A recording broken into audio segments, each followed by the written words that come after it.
Corona સંક્રમણ વધતા જ અમદાવાદ કોર્પોરેશન એક્શન મોડમાં આવ્યું છે।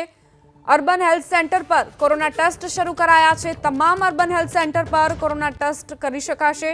અમદાવાદમાં હાલમાં કોરોનાના કુલ એક્ટિવ 18 કેસ છે।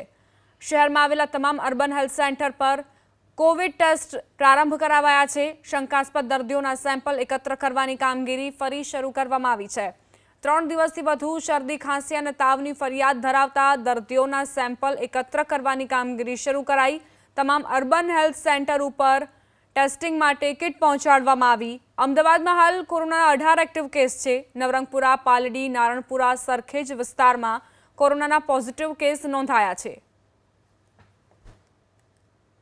સમગ્ર દેશમાં કોરોનાના નવા વેરિયન્ટ બાદ કેન્દ્ર સરકારે અલગ અલગ રાજ્યોની સરકારને પરિપત્ર કર્યો હતો અને તે બાદ રાજ્ય સરકારના આદેશ બાદ અમદાવાદ મહાનગરપાલિકાએ નિર્ણય કર્યો છે। હવે અલગ અલગ અર્બન હેલ્થ સેન્ટર ઉપર ફરી એક વખત કોરોનાના ટેસ્ટિંગ શરૂ કરવામાં આવશે અને જે પણ દર્દીઓ છે જેમને કોરોનાના લક્ષણો હશે અથવા 2 દિવસથી વધુના સમય સુધી શરદી, ઉધરસ અથવા તાવના લક્ષણ હશે તેમના માટે ફરી એક વખત અર્બન હેલ્થ સેન્ટર ઉપર કોવિડના ટેસ્ટ શરૂ કરવામાં આવે છે। સ્ટેન્ડિંગ કમિટીમાં પણ તે નિર્ણય કરવામાં આવ્યો હતો કે શહેરમાં આવેલા 80થી વધુ અર્બન હેલ્થ સેન્ટર છે ત્યાં આગળ આ રીતના ટેસ્ટ કરવા અને તેના કારણે થઈને જે પણ દર્દીઓ અહીંયા આગળ આવતા હોય, જે નિયમિત દર્દીઓ અહીંયા આગળ આવતા હોય, જેમની મેડિકલ હિસ્ટ્રી અહીંયાના તબીબો પાસે હોય, તે તમામ લોકોને જો લક્ષણો હોય તો તેમને ટેસ્ટ કરવો અને તેની સાથે તેમની ટ્રાવેલિંગ હિસ્ટ્રી પણ નોંધવી। કારણ કે અમદાવાદ શહેરમાં અત્યાર સુધી કોરોનાના 18 એક્ટિવ કેસ છે, જેમાં પશ્ચિમ ઝોનમાં સૌથી વધુ છે।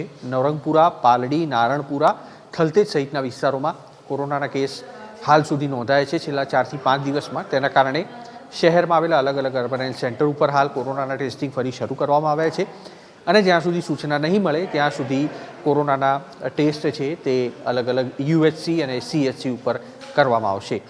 કેમેરામેન અવનીશ તિવારી સાથે કુશાંક સોની, એબીપી અસ્મિતા, અમદાવાદ।